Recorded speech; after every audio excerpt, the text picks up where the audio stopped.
Talking about what we're doing the other night. We were doing, well, for the last couple of weeks, we've been talking about like a knee shield position, protecting space, right? So what I'm going to do, what we were doing Wednesday night was we were talking about being in a deep half position, doing specifically a rock and roll sweep. Now, there's a couple of things we can do. We can either do it from a lockdown or we can do it from a more traditional half guard. But what I want first is I'm going to come up and get the underhook here. My feet, if we can just switch this way a little bit, James. My feet are going to come to the inside. I'm going to stretch out his leg this way, right? That turns his hips and his knees in the position I want to be able to get down on this leg and get heavy on this leg. Because what I'm trying to do is the mistake people make when they go to deep half or a rock and roll sweep is they get too high on this leg. I want to dominate this leg from the hip down.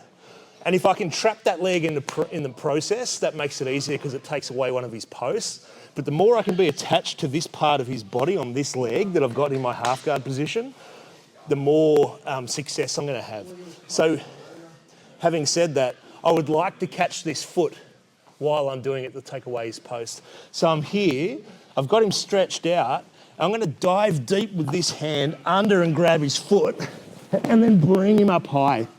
Now if we turn this way a little bit, you can see that he's here, his hips are way up on my chest, they're not down here. Now this is the mistake a lot of people make, is even go a little lower for me, James, go, yeah, right, it's a bit hard now, but that, and then they try to turn their partner and they're really stuck because what he's got is a knee ride on my arm and I'm pinned. I've put myself in a really bad position. But what I want is I want to bring him up high here.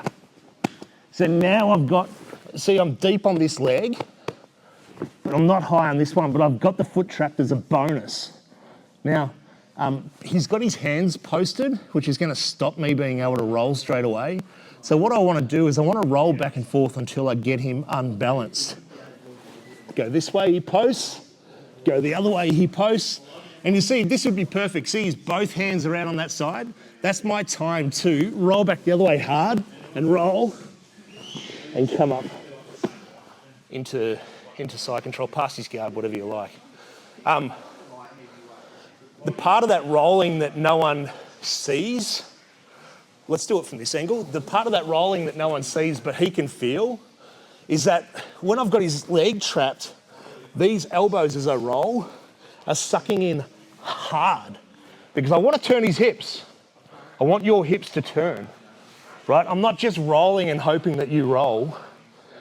I'm actually rolling and sucking my elbows under to turn your hips. So even if you've got your posts out, it makes it difficult for you to stay posted. We're here, underhook, stretch him out. I can use this grip on the belt to try and lift him a little bit in that direction to make it easier for me to get low on his hips. We get here, and I'm just in a traditional half guard position, right? I've gone this way and I roll a little bit. I'm sucking that elbow out, trying to turn him. I roll this way, and I'm trying to turn his hips. He can feel it, and then the other way, right? There's even a knee bar I can do if I'm careful on the way up. Otherwise, pass his guard, come up in the side control.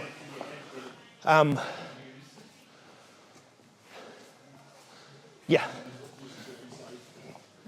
One other thing, I mean, from a traditional half guard point of view, works really well.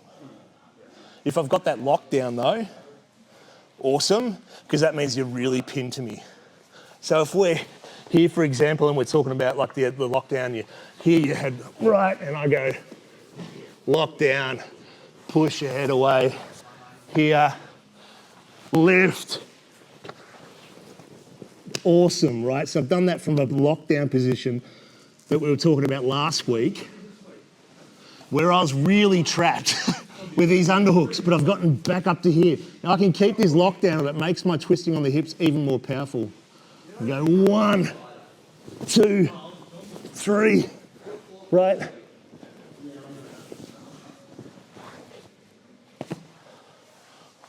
One more thing, just with that lockdown again, I don't have to necessarily have lockdown at the start. But if I get a bit stuck with turning, sometimes I can catch lockdown in midair. You know what I mean?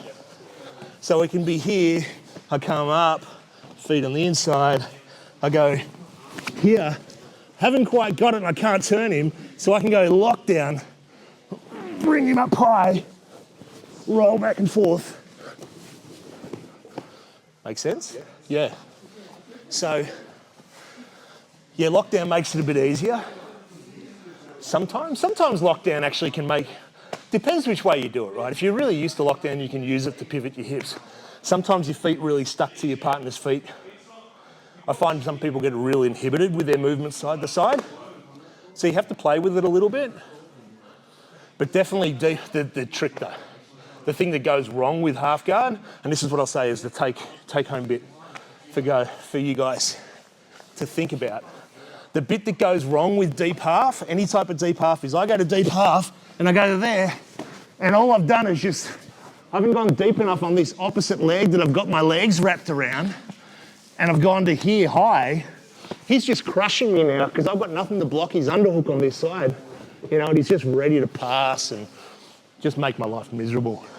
So if I'm going to do deep half, on the leg I've got the half, I go deep on. Deep half on the leg I've got half guard on. Easy enough to remember. Deep half on the leg I've got half guard on. And even if I've just got one leg trapped, I can come back to that leg, right? And now I'm deep on that one. And that's going to determine the success of my deep half game. That makes sense? Because that kind of goes to what we were talking about before too. Yeah, you want to be deep on the leg that you've got the half guard on. People go, I'm going to need to trap that leg to stop him rolling. You're going too high on that leg, not deep enough on that leg, and all you're doing is just getting trapped on your back. And that's the mistake I see people make all the time. And then they never come back to the rock and roll sweep. They call it rock and roll sweep because I'm literally going rock and roll, back and forth. Now, the other thing too, I can rock and roll back and forth 3, 4, 5, 6, 7, as long as it takes. It's effort, like sure it's effort, but I'm so deep on and especially if I've got that foot trapped, I've taken away 2 of the most important posts on your body. Your legs and your hips are what keep you balanced in life every day.